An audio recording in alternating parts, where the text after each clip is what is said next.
Out here, a hot meal is never guaranteed. One man turns a freezing, fog-drenched forest into a warm refuge. Here is how it happened.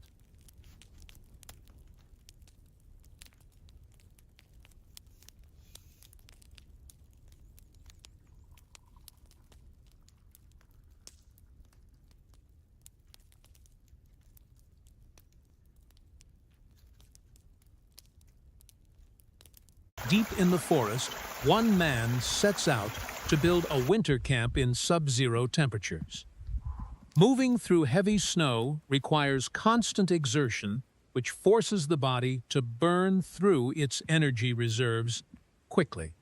The dense fog traps the cold air close to the ground, creating a microclimate that drains heat with every step. He carries only what he needs, relying on the terrain to provide the rest.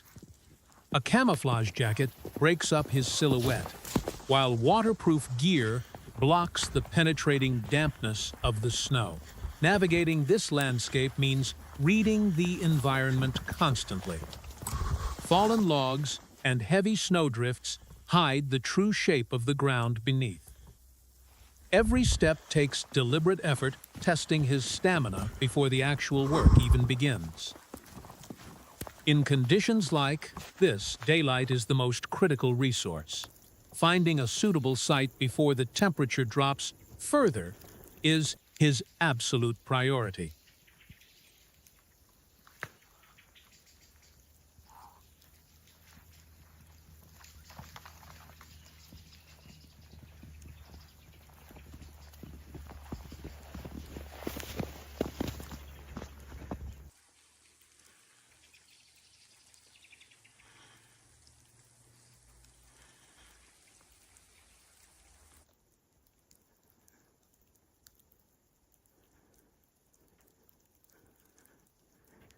Flowing water is a rare advantage when the surrounding landscape is frozen solid. He assesses a small, rocky stream, checking its accessibility and flow rate. Moving water resists freezing and provides a reliable source of hydration without the massive caloric cost of melting ice. Deeper in the woods, a massive, hollowed-out tree offers an ideal structural anchor. The standing trunk acts as a natural windbreak, deflecting the harsh winter drafts. Leaning a shelter against this giant reduces the amount of timber he needs to cut. It is a decision that saves both time and energy, aligning his camp with the terrain.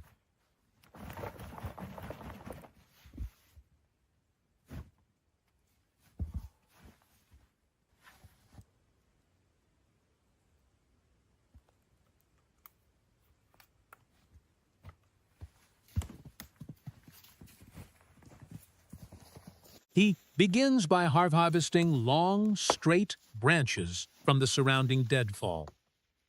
Selecting wood that is already down preserves the living forest and requires less effort to process.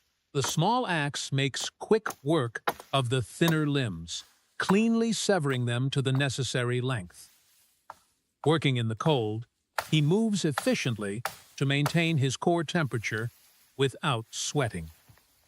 Moisture from sweat can freeze against the skin later, creating a dangerous drop in body heat. Using cordage, he lashes two stout branches together to form a rigid X-frame. This simple lash joint is the foundation of the A-frame design, relying on tension and gravity to hold its shape. A well-tied knot disperses the structural load evenly across both poles. He drives the base of the frame deep into the snowpack for lateral stability. The crossed poles now provide a self-supporting anchor point, ready to bear the weight of the shelter's roof. Building low to the ground minimizes the internal volume that needs to be heated later. By utilizing the mechanical advantage of the X-frame, he creates a sturdy ridge line without needing to drive posts into the frozen earth beneath the snow.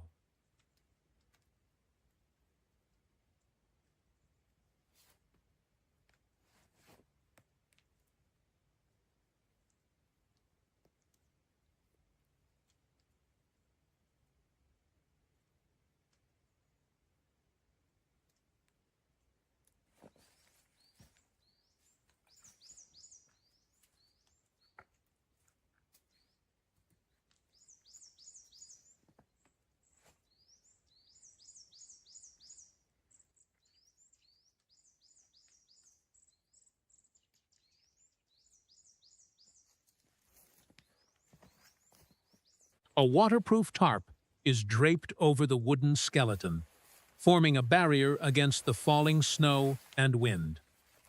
Dark fabrics absorb and retain any ambient thermal radiation, helping to slightly warm the interior.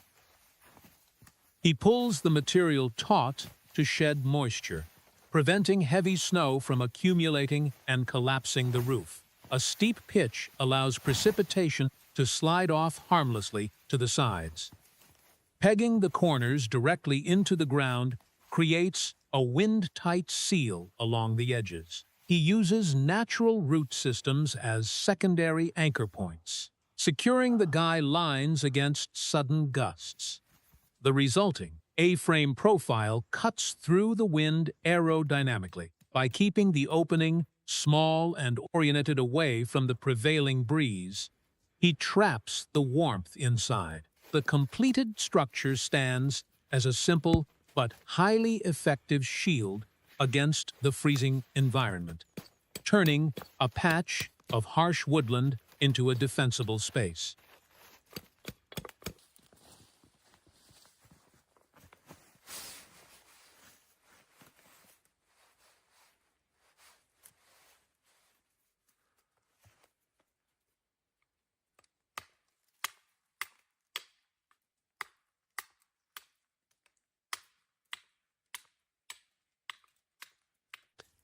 With the shelter secured, the focus shifts entirely to generating heat. He processes smaller lengths of wood, preparing the components for a cooking tripod. 3 sturdy branches are arranged into a stable pyramid above the fire pit. This freestanding structure requires no deep anchoring and can be adjusted easily over the flames. A tripod setup offers precise temperature control for cooking in the field. By raising or lowering a pot from the center apex, he can manage a rolling boil or a slow simmer without moving the fire itself. The geometry inherently resists tipping, distributing the hanging weight evenly down the 3 legs. It is a time-tested technique that elevates camp cooking above the unpredictable coals. The snowy ground dictates careful site preparation, as a sinking leg could spill a hot meal. He positions the bases securely in the packed snow, ensuring a solid foundation for the evening's tasks.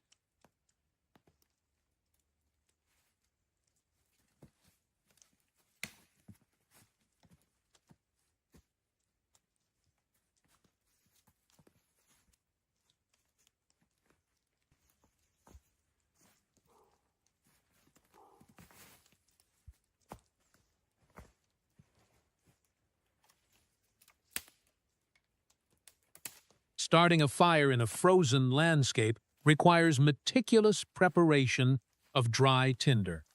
He arranges the finest, most combustible materials at the center of the pit. Striking a high-carbon ferrocerium rod generates a shower of molten sparks, each burning at over 3,000 degrees. The intense heat instantly ignites the fibrous tinder, establishing the initial ember. He carefully nurses the fragile flame, slowly introducing larger twigs to build the heat core. Smothering it with too much wood too quickly would starve the combustion of necessary oxygen. A successful fire relies on the precise balance of heat, fuel, and air.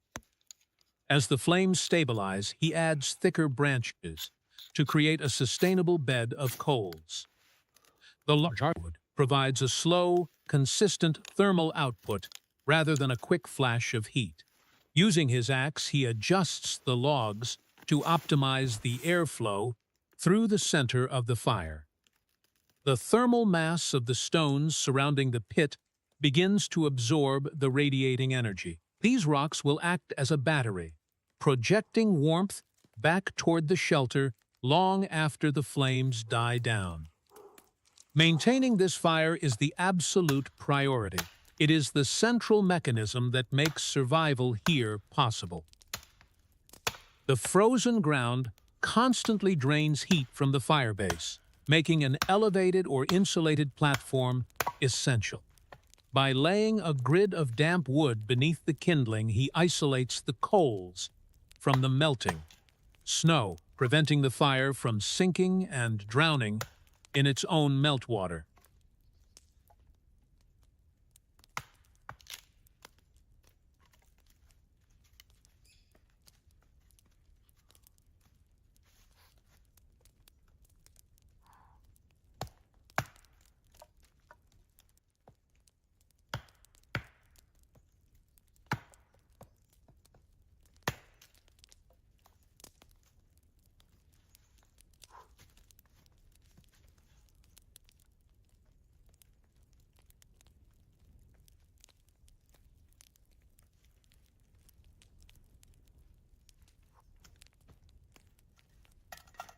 Hydration is just as critical in sub-zero conditions as it is in a desert.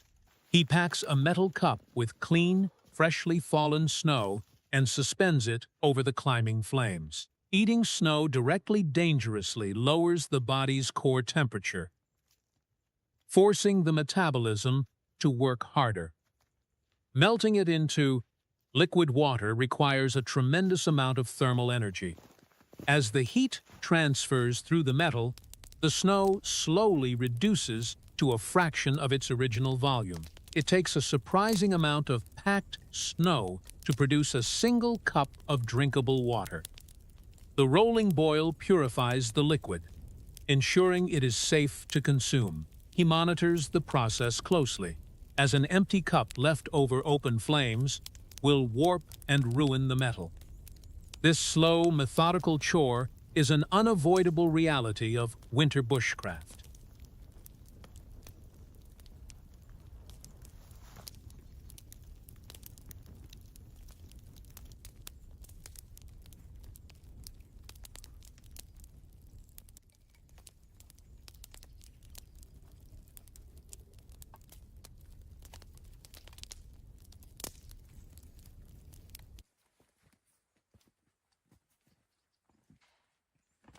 Inside the low tarp, he organizes his gear to maximize the usable space.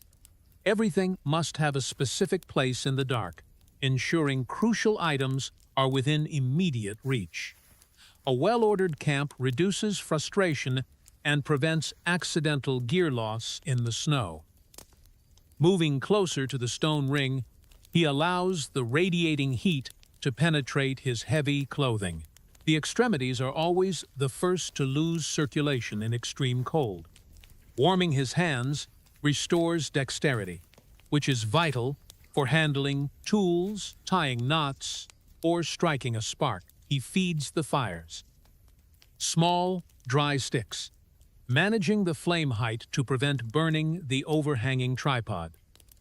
The ambient temperature plummets as the overcast afternoon deepens into twilight. This is the transition period where the forest becomes entirely unforgiving.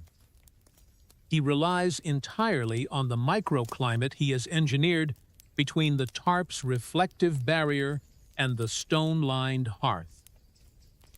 The shelter traps the warm air pocket, creating a stark contrast against the bitter cold just feet away. Keeping the fire small and contained is far more efficient than a large bonfire, which demands constant fuel gathering and burns out rapidly. A modest, well-tended flame provides sustainable comfort throughout the long winter evening.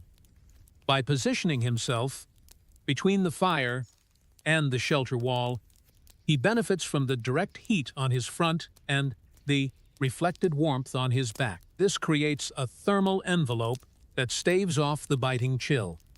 He watches the smoke rise, observing the wind direction to ensure the tarp remains free of toxic downdrafts.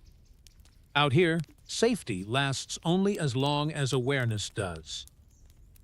Every minor adjustment to the fire or the windbreak is a calculated step toward enduring the night ahead.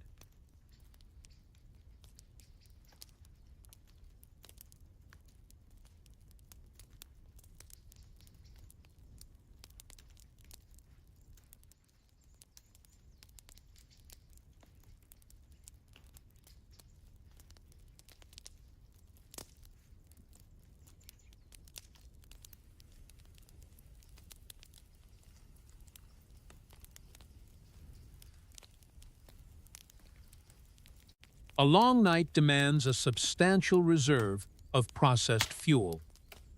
He breaks down thicker logs into manageable sections, swinging the axe with measured, deliberate strokes. Conserving energy is critical. Wild swings risk serious injury in a place where medical help is non-existent. Splitting the wood exposes the dry interior fibers, which catch fire much faster than the damp outer bark. He feeds the freshly split timber into the fire pit, building a deep coal bed that will sustain the heat through the coldest hours. Hardwoods burn slowly and produce dense, long-lasting coals, while softwoods offer quick bursts of flame. Managing these different fuel types allows him to control the output of the fire. The rhythmic crack of the axe echoes through the silent woods, a steady heartbeat of survival against the freezing stillness.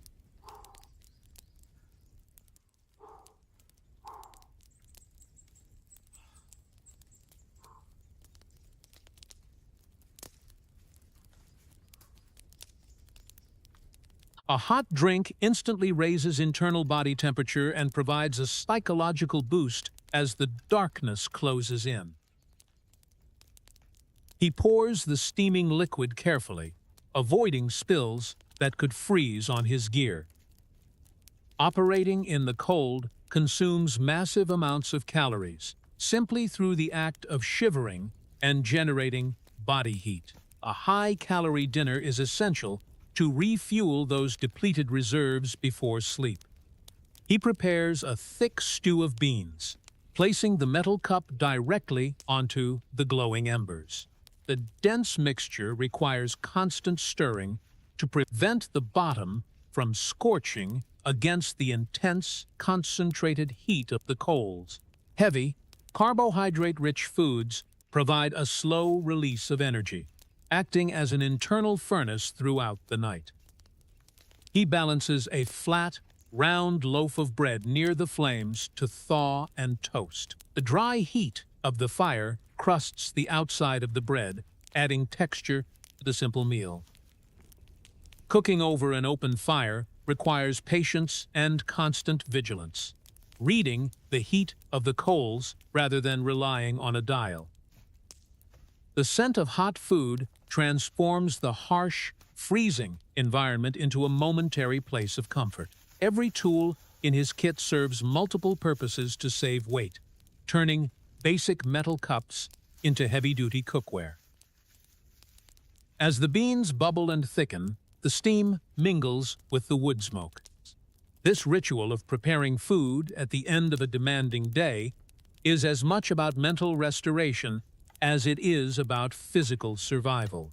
The camp is finally functioning as a self-sustaining system.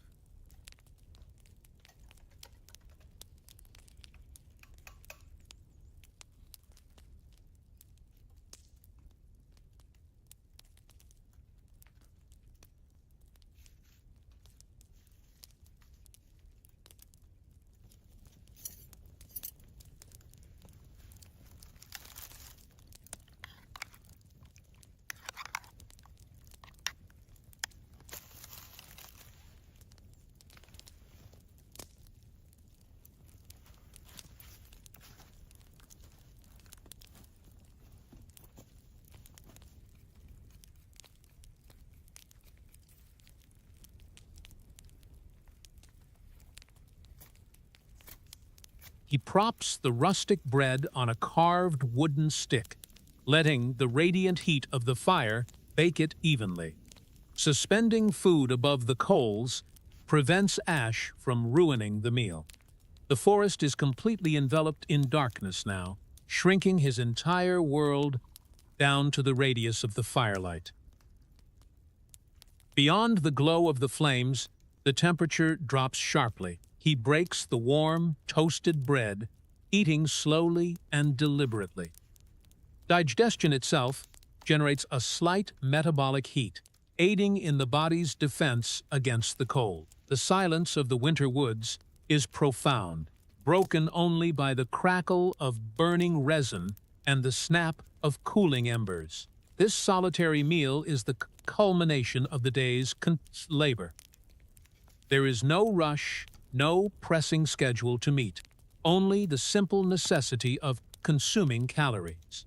The dark environment strips away all distractions, leaving only the immediate realities of warmth, shelter, and sustenance. He watches the fire as he eats, a primal behavior that has comforted humans in the wilderness for millennia. The heat soaks into his tired muscles, providing a brief respite before the long, static hours of the night. To survive out here requires embracing this isolation, finding contentment in the slow, rhythmic tasks that sustain life. Every bite is hard-earned, made possible only through careful planning and physical endurance. The glowing hearth holds back the encroaching frost, offering a small pocket of security amidst an unforgiving landscape.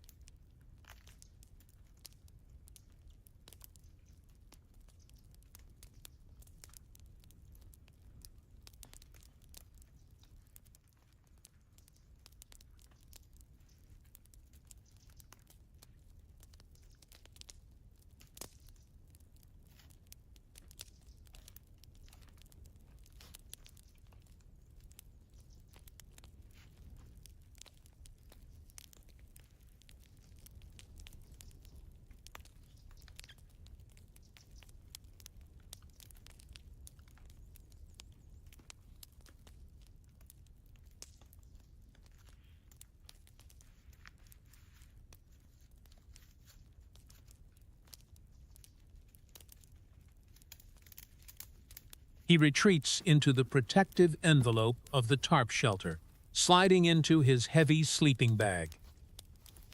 Insulation works by trapping a layer of dead air around the body, which his own body heat then warms.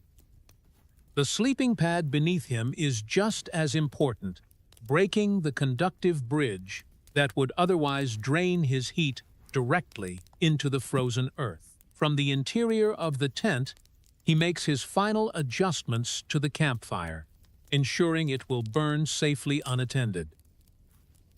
The flames cast dancing shadows against the canvas, a flickering barrier against the sub-zero temperatures outside. As the temperature hits its lowest point, the engineered microclimate inside the A-frame holds steady. The dense canopy overhead catches the falling frost, while the natural windbreak of the giant hollow tree shields the small camp from the biting gusts. The winter night will test the integrity of his setup, pushing the limits of his gear and his endurance. He settles into the deep stillness of the wilderness, relying on the knowledge applied during the daylight hours to carry him through until dawn. The shelter now works with the forest instead of against it. Roof from the tarp, walls anchored by the earth, heat reflected from the stone. Instead of forcing the environment to adapt, he aligned the structure with the environment. A place of absolute quiet,